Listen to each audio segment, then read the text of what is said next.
기도응답 이후의 지속의 비밀, 또 하나님께서 우리에게 주신 가장 중요한 축복, 교회에 대해서 한번 보려고 합니다. 기도는 반드시 응답되고 기도 응답 이후에는 하나님께서는 교회를 세우셨는데, 이 교회라는 단어는요,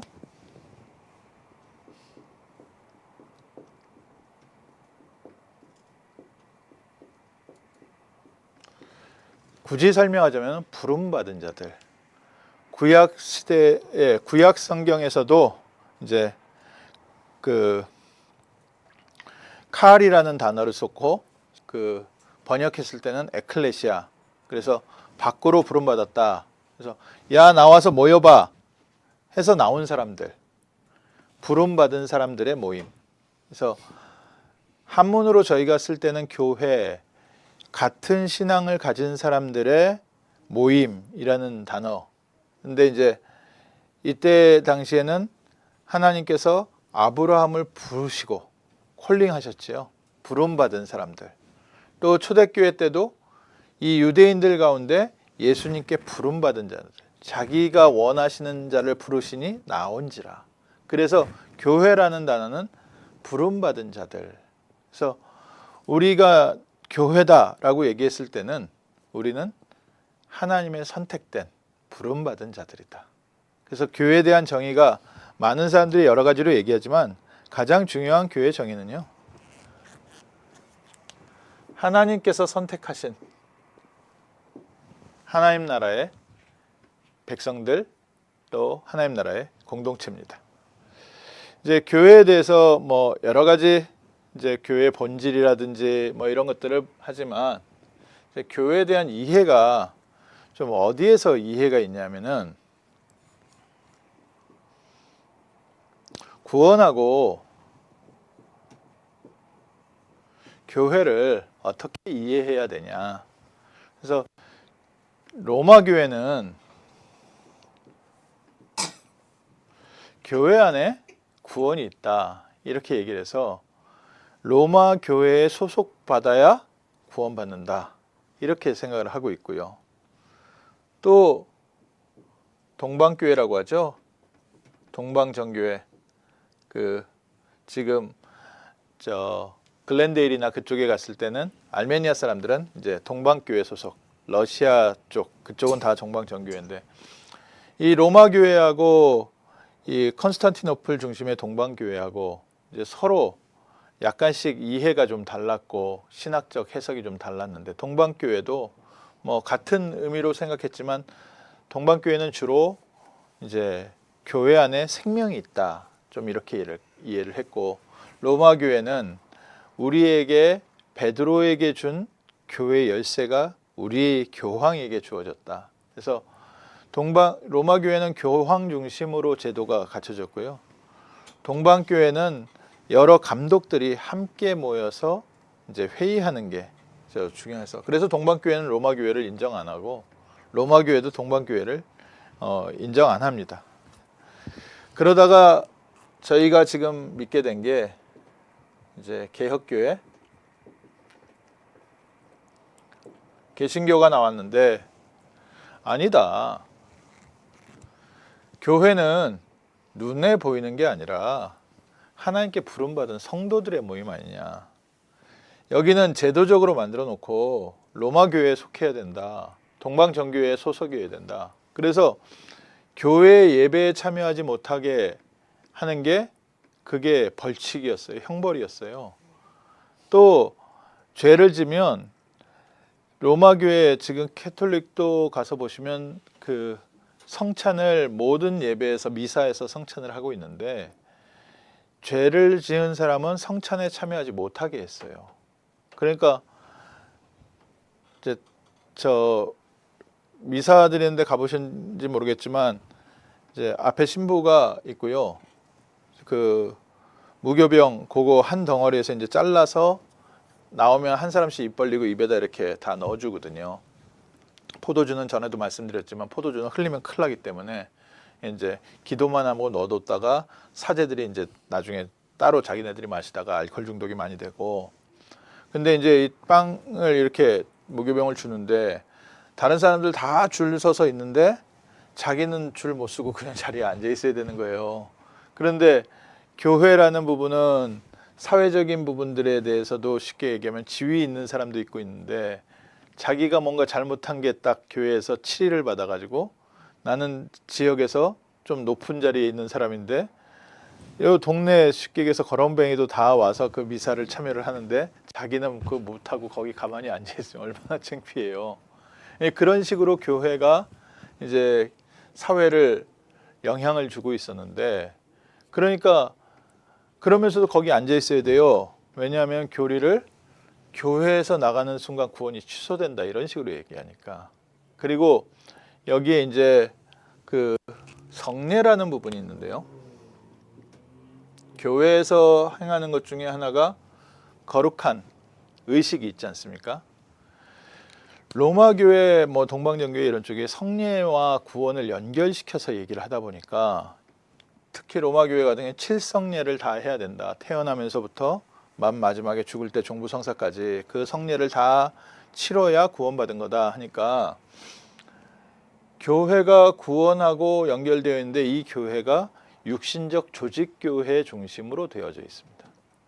그러니까 교회를 세운다는 데 있어서 굉장히 그 결집력도 있어 보이고 눈에 보이는 힘이 있어 보이죠. 그래서 교회당 하나를 세웠을 때 그 남미에도 가면요, 그 산동네인데도 제일 중앙 광장에는 교회, 천주교회가 딱 서 있고 그 천주교회를 중심으로 마켓 형성돼 있고 다 그런 거예요.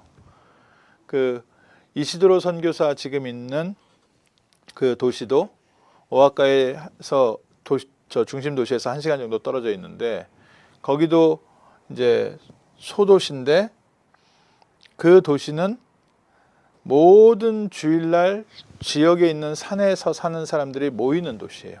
그러니까 주일마다 아침부터 오후까지 장이 서는데 그 장이 어디 서냐면은 성당을 중심으로 그 옆에가 마켓이에요. 그러니까 산에서 그 성당에 미사 드리러 와서 거기서 장 보고 돌아가는 거예요.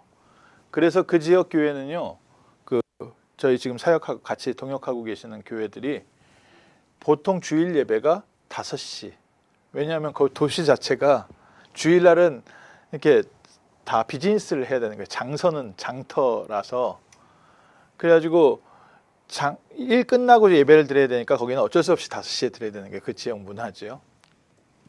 그런데 그 지역, 그 남미의 한 작은 도시도 모든 도시들이 어떻게 형성되어 있냐면은 교회당 중심으로 지역이 경제가 형성되어 있고 모든 게 다 돼 있어요.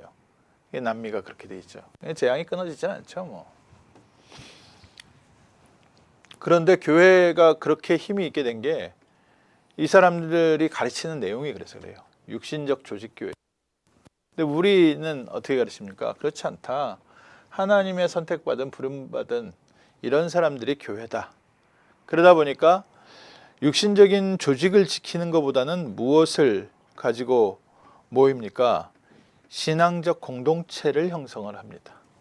그러니까 개신교회가 많이 갈라진 것에 대해서 공격을 많이 하죠. 이쪽 천주교회 쪽에서는 너희들은 뭐 맨날 갈라지냐? 뭐 맨날 네가 맞다고 하냐? 그런데 그럴 수밖에 없어요. 왜 그럴 수밖에 없냐면은 여기는 조직 안에 들어와야지 구원받는다고 하고 우리는 구원받은 하나님의 자녀인데 같은 신앙을 가지고 함께 모였기 때문에요. 교회들이 같은 신앙의 중심을 가진 교회들로 하나님께서 세워가시게 되어 있습니다. 인간 몸도 마찬가지입니다. 인간 몸은 하나지만요. 나중에 교회에서 설명하겠지만 교회는 뭡니까? 예수 그리스도가 머리가 되고 그리스도의 몸이 바로 교회라고 했거든요. 근데 우리 지금 세포 똑같이 하나로 되어 있다고 했지만 하나입니까? 그렇지 않습니다. 장기도요, 위장이 따로 있고요. 소장, 대장 다 따로 있어요. 그룹 기능마다 다 따로 있습니다. 그 모든 것이 합력하여 한 몸을 이루고 있고 뭐 혈관도 혈관만 있습니까? 림프관도 있고 또 그것과 함께 신경줄은 또 다 따로 서 있고 다 개별로 다 되어 있고 그게 하나를 뭉쳐서 한 몸을 이루고 있습니다. 하나님의 교회가 세워져 가는데 기능에 따라서 하나님께서 세우신 현장에 따라서 교회가 세워져 가는 게요, 맞는 얘기예요. 그럼 가끔 가다가 제가 국민학교 때 봤던 그 과학책에서 가장 흥미있게 봤던 부분이 엄지손가락이 사고로 절단된 사람이 엄지발가락을 잘라서 엄지손가락에 이식 수술을 했더라고요. 엄지손가락이 그만큼 중요하기 때문에 해서 엄지발가락을 엄지손가락으로 사용을 한다. 그래서 걸음이 불편한 게 차라리 손을 못 쓰는 것보다 낫다. 뭐 이제 그걸 국민학교 때 과학책에서 봤는데, 그런 식으로 이 기능을 가지고 저 기능을 할 수 있지만 정상적일 수는 없습니다. 그래서 하나님께서는 각자 다르게 만들어서 지금 세워 가시는 거죠. 정치적으로 봐도 로마 교회는 좀 교황 중심, 그래서 제도가 이렇게 교황 중심으로 되어 있고요. 동방정교회는 감독들 중심으로 이제 교회가 형성돼 있죠. 이러다 보니까 뭐가 좀 문제가 생깁니까? 사제들이 지네 마음대로 다 하는 것처럼 보이는 거죠. 그래서 지금 저희 교회 같은 경우에도 장로교회, 그래서 성도들의 대표에 의해서 교회가 운영되고 있는, 그래서 목사가 그러면은 교회에 관여하면 안 되잖아요. 그 말은 이제 교회를 더 근본적으로 좀 알고 나면, 목사는 가르치는 장로, 우리 장로님이라고 하시는 분은 이제 교회를 돌보는 장로, 그래서 가르치는 장로와 또 돌보는 장로가 함께 교회를 대표해 가고 교회의 모든 것을 결정을 하고, 또 이제 미국에는 좀 있죠. 회중교회 뭐 이런 단어들 보이죠. 또 침례교회 이쪽에는 장로님이 안 계시죠. 이곳에는 뭐냐면은 전체 모든 성도들이 교회에 예를 들어서 직접 투표와 비슷하게 직접적으로 관여하는, 이제 교회 모든 성도가 교회를 대표한다 해서 이제 회중교회 하는데, 이런 부분들의 차이예요. 원래 사제 중심의 교회에서 이제 성도 중심의 교회로 이제 바뀌어갔는데, 이거는 교회의 제도적인 문제지 실제 교회는 교황도 교회 대표가 아니고요, 감독도 교회 대표가 아니고, 성도도 교회 대표가 아니라요. 교회는 뭡니까? 성경에서 말하고 있는 교회는요, 에베소서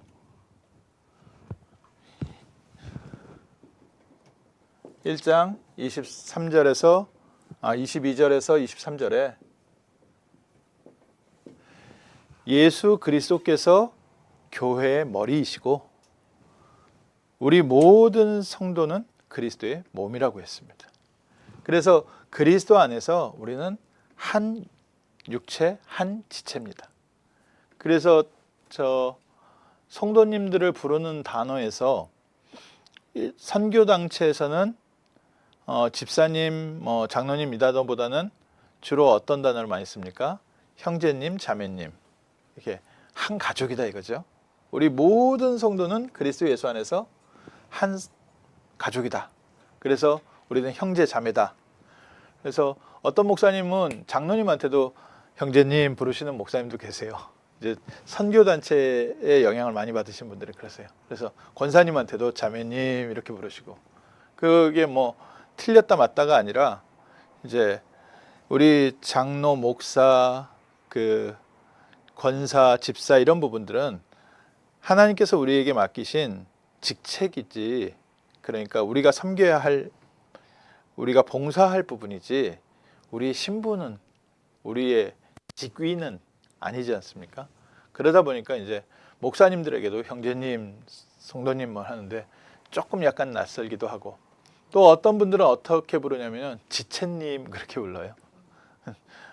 나의 일부분이다 이거죠. 뭐래도 좋은 표현 아니겠습니까? 어쨌든 하나님께서 우리를 부르실 때 에베소서 4장 11절에서 12절에요. 이렇게 쓰여져 있습니다. 어떤 사람은 사도로, 어떤 사람은 선지자로, 어떤 사람은 복음 전하는 자로, 어떤 사람은 목사와 교세로 삼으셨으니 이는 성도를 온전하게 하며 봉사의 일을 하게 하며 그리스도의 몸을 세우려 하심이라. 하나님께서 우리 한 사람 한 사람을 세워서 성도를 온전하게 하며 우리를 치유하시고 회복시키고 영적 서밋으로 만들어 가시며 그리스도의 몸된 교회를 세워가게 하려 하심이라. 그래서 저희에게 있는 직분들이 이제 장로교회 같은 경우에 저희는 정치 제도상 교회를 운영하는 제도상 장로교회라는 단어를 쓰는데 그 모든 직책들이 장로님도 그렇고 권사님도 그렇고 이게 모든 성도님의 위에 있는 사람이라는 뜻이 아니라 성도를 위해서 섬기는 자로 보내주셨다. 목사도 성도를 세우려 함이고 교회의 몸, 교회 그리스도의 몸을 세우려 함이라. 이제 이게 지금까지에 나온 교회에 대한 이해입니다. 그래서 이제 이 교회에 대해서 서로 교회에 대한 부분들 이런 부분들 있고 우리 특히 뭐 성례에 대한 부분 저희 교회는 성례를 세례와 성찬 두 개만 지키지요. 이제 뭐 태어났을 때 뭐 특별히 뭘 하거나 이런 게 없지요. 그런데 그마저도 세례와 성찬마저도 구원에 상관 있는 것이 아니라 은혜의 수단이라고 합니다. 하나님의 은혜를 누리는 하나님께서 주신 축복의 통로. 그래서 이번 13일 날 저희가 세례 받으려고 하는데 세례가 구원에 미치는 영향은 없습니다. 세례는 구원받은 하나님 자녀의 신앙 고백입니다. 신앙에 대한 고백이기 때문에 더욱 신앙을 세워갈 수 있는 중요한 은혜의 수단이 되는 거죠. 빌립 집사가 이디오피아 내시를 만났을 때 복음을 전하면서 이사야서를 통해서 예수가 그리스도이심을 증거했을 때 이 이디오피아 내시가 내가 세례 받는 것이 그러면 어떻겠냐? 나 세례 받을 수 있지 않냐? 이미 믿고 구원받은 하나님 자녀로서 다시 태어나겠다는 신앙 고백이 세례입니다. 그래서 물속에 들어가야 되냐? 아니면 머리에 물을 붓는 게 맞냐? 이 부분도 은혜의 수단이거든요. 뭐가 좋겠냐? 제가 아무리 생각해도 참 그건 좋은 것 같아요. 저희 한 번도 못 해봤는데 저 약간 조용한 이 말리부 쪽의 바닷가에 가서 물속에 한 번씩 잠궈주면 좋겠다라는 생각이 들어서 언젠간 저도 저희 교회도 좀 뭐 이렇게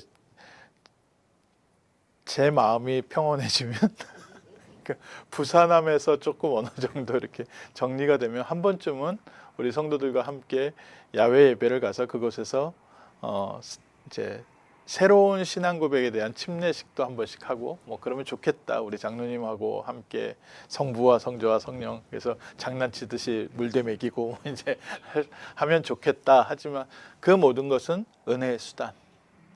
성찬도 마찬가지입니다. 우리는 우리 교회는 무교병을 씁니다. 왜 무교병을 쓰냐? 보통 이제 한국 교회들은 카스테라 잘라서 하거든요. 유교병이거든요. 성경적으로는 틀린데 그래도 그게 좀 이제 또 어떤 데들은 백설기 쓰시는 데도 있고 한데 그것도 성경적으로는 틀려요. 그거 누룩이 들어가지 않은 떡으로 해야 된다 그러는데 우리는 딱딱한 걸 씁니다. 이유는 단 하나입니다. 이게 편리해서. 누가 빵을 자르고 하는데 아유 아침에 고생들 많이 하시더라고요. 나는 저런 거 안 시켜. 우리 교회는 저런 거 안 해야겠다 싶어가지고 되어 있는 거 이렇게 하다 보니까 코로나 때 뭐가 나왔냐면요. 아예요. 이렇게 여기 떡이 하나가 들어있고 포도 주스가 담겨져 있는 패키지가 나왔어요. 그래가지고 코로나 때 그 비대면 시대고 언컨택 이거니까 언택트 뭐 이러니까 이걸로 해가지고 이거 하나씩 나눠주고 거기서 자기가 논아주는 것도 아니라 자기가 뜯어서 먹고 이렇게 누가 이거 보시더니 이거 좋겠다. 우리 교회도 이렇게 할까? 이제 이런 얘기 하는데 그런데 저렇게 하든 이렇게 하든 한 덩어리에서 떼어주던 의미가 전달되어지는 은혜의 수단이다. 그래서 뭐가 더 좋겠느냐? 많은 성도들이 형식적이지 않고 구원받은 하나님 자녀의 한 몸의 축복을 누리는 귀한 시간이 되었으면 좋겠다. 그래서 그 시간 서로 함께 나누고 함께 주변 사람 돌아보고 또 마음의 중심에 좀 주님 알아볼 수 있는 시간을 주고, 근데 더 중요한 것은 교회가 여기에 머물러 있다 보니까 교회 안에 있는 갈등에서 벗어나지를 못합니다. 지금까지 쭉 섰지만 간간히 나오긴 했지만 전부 시선이 어디로 돌아가 있습니까? 시선이 교회 안으로 돌아가 있습니다. 그러니까 모든 성도들의 에너지가 교회 안쪽을 향하다 보니까 교회 안에서 일어나는 일에 계속해서 싸우는 일이 생기는 겁니다. 이때 어떤 일이 있었습니까? 사도행전 6장이에요. 교회 안의 과부들이 교회 안의 교제로 먹고 사는 거, 쉽게 얘기해서 도시락 나눠주고 밥 나눠주고, 이것 때문에 갈등이 생겼을 때 7 집사를 세웠습니다. 7 집사를 세웠더니 어떤 일이 생겼습니까? 예루살렘에 말씀이 흥황하여 세력을 얻고 말씀 운동이 왕성해지면서 제사장의 허다한 무리도 이 도에 복종하니라. 이게 교회의 이유입니다. 교회의 직분자를 세우고 교회 일꾼들이 세워져 가는 것은 교회 내부의 일을 잘 관리하려는, 정치적인 교황을 세우고 감독을 세우고 성도를 세우는 것은 교회를 다스리려는 것이 아니라 하나님께서는 교회를 통해서 세계를 살리려는, 세상에 그리스도의 빛을 비추려는 하나님의 뜻입니다.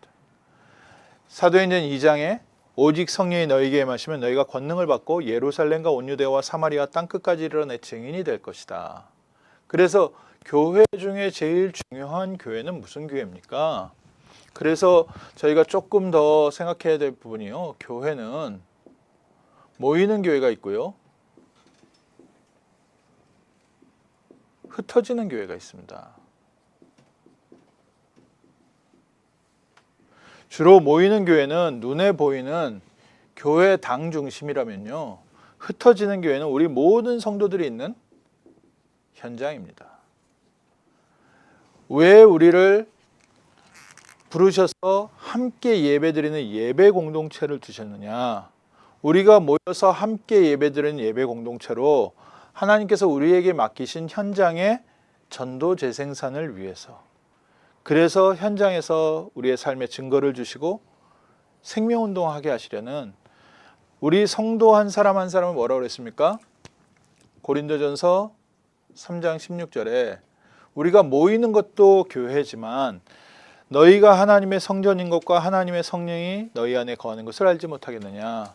우리 모든 성도가 교회고 현장에 세워진 현장 교회입니다. 그래서 모이는 교회는 형태를 보이는 이런 어떤 모임도 있고 예배도 있고 조직도 있고 시설도 있지만, 흩어지는 교회는 성도 한 사람 한 사람이 보이지 않는 교회로 현장에 흩어져서 현장 교회를 세우는 겁니다.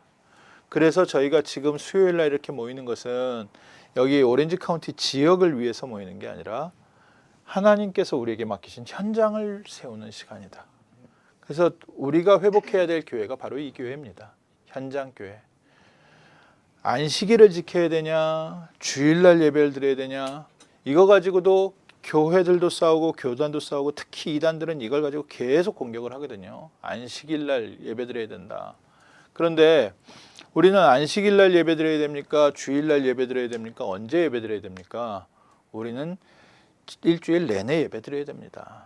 그 중에 우리가 모일 수 있도록 되어 있는 날 함께 모이는 교회고요. 우리는 현장에서 흩어진 교회의 현장 목회자들이십니다. 교회 안에서, 모이는 교회 안에서는 내가 집사이기도 하고 장로이기도 하고 내가 일반 성도이기도 하지만, 내게 맡겨진 현장에서는 내가 바로 작은 목회자입니다. 이게 바로 현장 교회, 하나님이 우리를 통해서 회복하시고 싶어 하시는 교회입니다. 전도 신학이 왜 우리에게 필요하냐? 지금까지 교회 싸움일 수밖에 없었습니다. 초대교회의 시작, 우리가 이스라엘 과거에 이스라엘 백성 중심의 교회일 때는 이스라엘 민족이 그 주변에 복음을 전하지 못할 때 하나님이 흩어지게도 하셔가지고 복음을 전하게 하셨는데 이스라엘 백성이 끝끝내 선민의식에서 못 빠져나왔죠. 로마 교회 시대에 로마 교회가 세워져 올라갈 때까지 사실은 그 핍박을 뚫고 이겨내는 게 쉽지 않았습니다. 그러니 성도들을 서로 품어주고 격려하고 우리가 신앙 지켜가는 것이 그게 어디 가서 누구를 하는 사람 전도하는 것보다 더 중요한 포인트가 될 수밖에 없었습니다.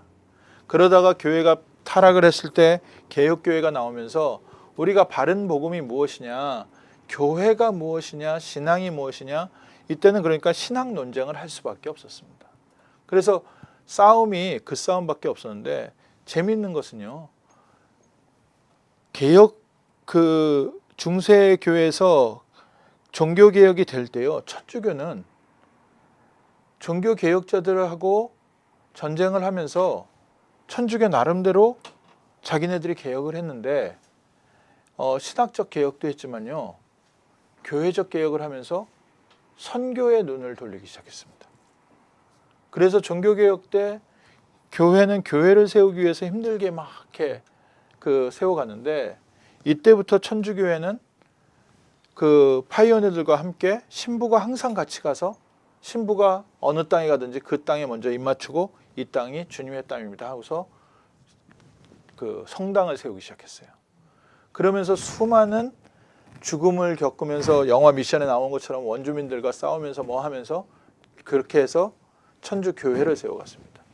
그러니까 지금 캘리포니아 이쪽 밑에서 멕시코에서부터 올라오면서 도시들 있는 단어들을 뭐라고 부릅니까? 미션이라고 부르잖아요. 어디 미션, 어디 미션, 어디 미션. 그러니까 신부 한 명이 좀 힘 있는 영적 신부가 있었던 지역에는 성당이 세워지고 거기 마을이 생기고 그렇게 해서 세워진 곳이 전부 다 지금은 샌디에고, 샌프란시스코, 산호세 뭐 이런 식으로 다 도시 이름이 되어 있습니다. 산타바바라. 그런 지금요, 우리가 무엇 회복해야 됩니까? 지금 이제는요, 저희는 신학 논쟁을 할 필요는 없습니다. 뭐 니네 신학이 맞냐, 우리 신학이 맞냐, 니네 복음이 맞냐, 우리 복음이 맞냐, 이런 거는 하나님께서 크게 관심 있어 하시는 분야는 아니에요. 어차피 복음은 예수는 그리스도 모든 문제 해결자 끝. 예수 믿으면 구원받으니까요. 그거에 대한 부분을 교회사를 통해서 저 신학을 얘기하면서 말씀드렸지만 수천 년 동안 싸워오면서 우리에게 성삼위 하나님, 예수 그리스도의 신성과 인성 이런 부분들을요, 복음의 가장 기초적인 신학적 성경적 내용을요 전부 다 준비해 주셨습니다. 이제 우리는 무엇이 필요하냐? 이제는 현장교회 세우는 것을 하나님께서 원하시는 시간입니다. 모든 족속에게, 모든 민족에게 이 복음이 증거된 이후에 끝이 오리라. 하나님이 원하시는 교회. 그러다 보니까 정치 제도적으로 사제 중심의 교회에서 평신도 중심의 교회가 되었거든요. 근데 이거는요, 사제 중심, 사제 중심의 말씀 운동에서 말씀을 누가 정할 것이냐? 예전 종교개혁 전에는요, 성경책을 사제들 아니면 읽지를 못하게 했어요. 아예 평신도는 성경을 읽을 수가 없었고 성경은 훈련 받은 사람만 받아서 읽고 가르쳐 주는 거였습니다. 근데 종교개혁이 뭐예요? 모든 성도들이 하나님의 말씀 성경을 읽을 수 있도록 해준 사건이 종교개혁이거든요. 구텐베르그의 그 인쇄술, 한국의 집지신경이 그보다 훨씬 앞섰지만 집지신경보다 구텐베르그가 의미 있는 것은 한국의 집지신경은 불경을 출판한 것이고 구텐베르그의 저 금속 활자는 성경을 찍었다. 이제 영적 해석입니다. 그래서 하나님께서는 직지신경이 지금 수백 년이 지나도 이미 전 세계의 모든 학자들은 한국의 직지신경이 훨씬 앞전 금속 활자인지를 알지만 그것을 인정 안 하고 구텐베르그의 금속 활자를 왜 인정하냐? 하나님의 말씀을 찍어냈다. 저 개인적인 생각입니다. 근데 어쨌든 평신도들이 그 성경을 보게 했다. 이제는 사제 중심의 말씀 운동에서 성도 중심의 말씀 운동으로. 이 운동이 일어날 때마다 하나님께서는 교회사적으로요 굉장한 부흥의 역사를 일으켰습니다. 교회 부흥에 뭐 이런저런 뭐 시대적인 흐름도 있고요, 시대적인 사건도 있고 뭐 이런 거 다 있는데, 성도들이 말씀을 받고 말씀을 전할 때 하나님께서 역사하신 사건, 독일의 경건주의 운동이라든지 그 감리교회 속회, 그래서 구역 예배를 감리교회에서 시작했죠. 속회라고 해서요. 그 구역장들이 가서 말씀을 가르치기 시작하고, 전 세계에서 가장 큰 교회가 된 여의도 순복음교회, 제일 잘 돼 있는 게 이겁니다.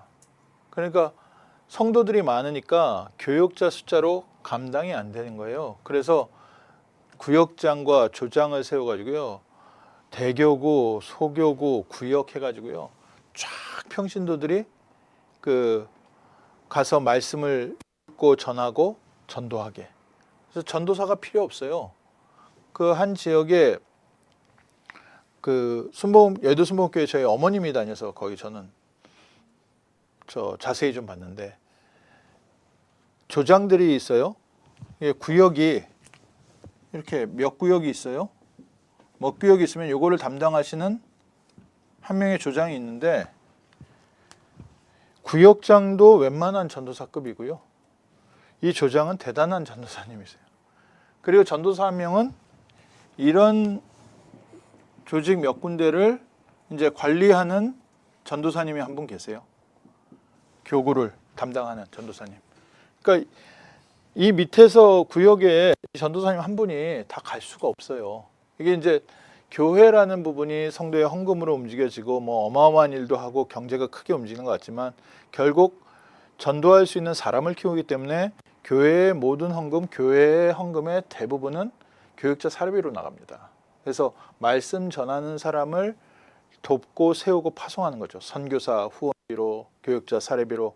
그러니까 그 좀 잘 모르는, 교회를 잘 모르는 분은 야, 교회는 인건비로 다 들어가네 하는데, 그게 아니라 하나님이 12제자를 세워서 파송하신 것처럼 사도로 움직이는데, 그래도 이 성도가 많아지면은 이게 현장을 다 커버를 못 하는 거예요.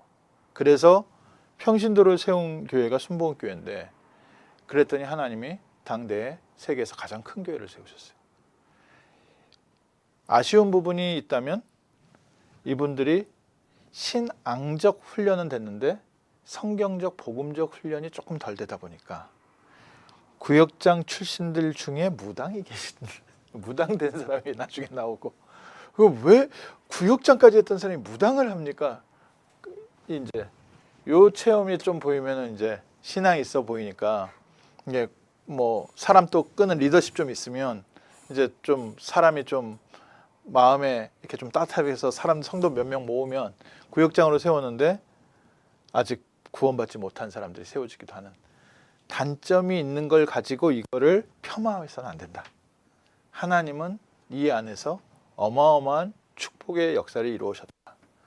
만약에 그런 사람들이 있어요, 그 교회는 잘못된 교회라고 얘기하면, 그 얘기는 예수님한테 뭐라고 한 12명 뽑았는데 가룟 유다를 뽑았네요. 이제 이런, 우리 인간적인 눈으로는요 그렇게 판단하면 안 되고요. 하나님이 해가시는 여러 일, 그리고 그 무당이 있었던 구역 안에서 또 구원받은 하나님 자녀가 나오기도 해요. 그래, 이 하나님의 역사에 대해서는요 우리가 쉽게 말할 수 있는 부분은 아니고, 무엇을 회복해야 됩니까? 교회. 그래서 조직 신학 중에 좀 제일 저희가 전도 신학으로 회복해야 되는, 좀 다시 좀 신학을 정리해야 되는 부분이, 한 부분이 좀 가장 선명한 부분이 있다면, 기독론이나 이런 부분들, 복음에 대한 거는 거의 구원론이나 잘 정리되어 있는데, 교회론이, 교회 안을 바라보고는 교회론을 써놓으니까 교회 안이 계속 싸우고 갈라지는 것 외에는 교회 안에서 할 수 있는 게 없습니다. 그래서 하나님이 우리를 불러서 모이는 교회는 흩어지는 교회를 서포트하기 위해서, 그리고 다시 모이는 교회. 마침 하나님께서 또 이번 주에 저희에게 좀 중요한 응답의 시간을 허락하시는 것 같습니다. 저희가 한쪽에 빌려서 사용하면서 그 RUTC로 썼던 작은 그 사무실을 5월 18일까지밖에 사용을 못하게 됐어요. 하나님의 뜻이 있지 않을까. 그러면 저희가 예배 드릴 때 모든 짐을 머리에 이고 예배 드릴 수는 없기 때문에 지금 이렇게 늘어난 살림을 감당을 못하는, 또 식사나 뭐 이런 부분들이 지금 현재로 물리적으로 불가능한 상황인데 하나님께서 허락하신 사건이다. 그러면 언제든지 하나님께서는 현장을 미리 준비해 놓으시고 움직이셨습니다. 준비되어 있기 때문에 가라. 가나안 땅을 가서 개척하라 했으면 아브라함이 힘들었을 겁니다. 이미 가나안 땅을 주셨습니다. 내가 내게 지시할 땅으로 가라. 모세와 여호수아에게도 뭐라고 했습니까? 너가 발로 밟는 땅을 너희에게 주었노니. 이미 준 땅을 가서 밟으라는 뜻이죠. 내가 밟고 났더니 이제 준다, 이런 의미도 해석을 할 수 있겠지만, 줬으니까 가서 가봐라, 이런 의미인데, 교회, 모이는 교회와 흩어지는 교회, 그래서 저희가 조금 더 신경을 써야 된다면 흩어지는 교회를 위한 모이는 교회입니다. 하나님이 21세기에 저희를 부르신 부름이 있기 때문에 우리 후대에게 멋진 교회당을 남기는 부분은 흩어지는 교회와 미래 교회를 위하여. 그래서 하나님, 우리 교회는 세 가지 뜰이 있는 교회가 되게 하옵소서. 잃어버린 교회죠. 그래서 세 가지 뜰, 좀 중요한 메시지입니다. 우리 237을 위해서, 또 우리 후대를 위해서, 또 이 시대에 정말 어려움 당하시는 분들 치유를 위해서 기도할 수 있는, 교회가 잃어버린 걸 회복해야 되는데, 이 교회 정치, 뭐 사제 중심이냐 성도 중심이냐, 이거보다는 교회에서 무엇을 하고 있느냐, 이게 중요하고, 이 입장에서 보면 사제가 이 일을 하고 있냐 성도가 이 일을 하고 있냐, 함께 하고 있냐, 저희는 함께 해야 된다고 믿습니다. 사제 중심도 틀렸고 성도 중심도 틀렸고요. 모든 사람들이 다 일어나서 흩어지는 교회를, 모이는 교회 안에 세 가지의 뜰, 흩어지는 교회의 세 가지의 뜰, 그리고 회복해야 되는 게 우리 365일 예배 드려야 되겠지만 금토일 시대,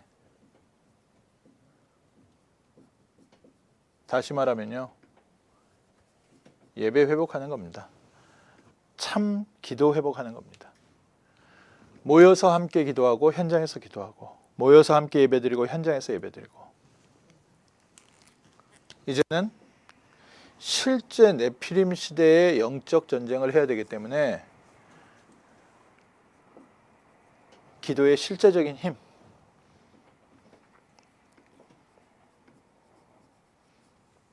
그래서 말씀을 붙잡고 기도하면서 말씀 묵상하는 힘, 그래서 말씀을 묵상했을 때 오는 장점들이 우리에게 많이 있겠지만 더 중요한 것은 우리는 성취되는 하나님의 말씀의 흐름 속에 있다. 그게 말씀 묵상에, 내가 오늘 말씀 이 묵상했더니 참 좋아요, 이런 부분도 있고, 우연히 성경책 보다가 이 말씀을 봤는데 이게 내게 참 답이 됐어요, 이런 말씀도 있지만, 하나님의 한 시대에 말씀을 주시고 성취해 가시는 흐름 속에, 복음운동의 흐름 속에서 인도받는 영적 서민. 그래서 이번 한 주간 저희가 좀 중요한 기도 제목을 마무리를 하는데, 제 마음에도 또 한 가지 이 중요한 응답인 이유 중에 하나가요, 저희가 올해 그 빛의 성전, 빛의 경제, 이 세 가지 주제를 두고서 지금 기도를 하고 있는데, 지난주까지가 빛의 성전의 성경을 전체를 좀 봤던 마지막 주였습니다. 이제 제가 이렇게 주보를 이렇게 보시면 이렇게 창세기부터 해가지고 빛의 성전, 교회가 빛을 비추는 교회라는 의미로 성경 구절들을 좀 중요하게 뽑았는데, 나름대로 마지막 빛의 성전의 마지막 성경 구절을 베드로후서 2장 9절에서 너희는 빛을 선전하는 자로 불렀다라는 빛의 성전을 마무리하는 주간에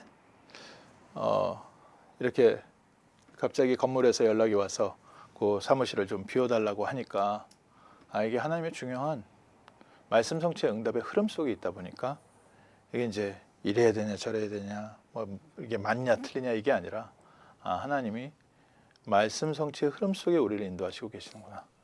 그래서 이제 이번 주부터는 빛의 경제 두고서 하나님께서 어떻게 현장을 준비하시고 사람을 세우시고 사람을 쓰셨느냐, 이 말씀을 하려고 준비를 하고, 저도 이제 그거에 대해서 이제 달라스 가면서 오면서 계속 좀 그 기도를 했는데, 오자마자 그러면 현장은 예비되어 있으니까 하나님께서 사람을 사용하시겠구나, 빛의 경제, 시간표가 맞구나.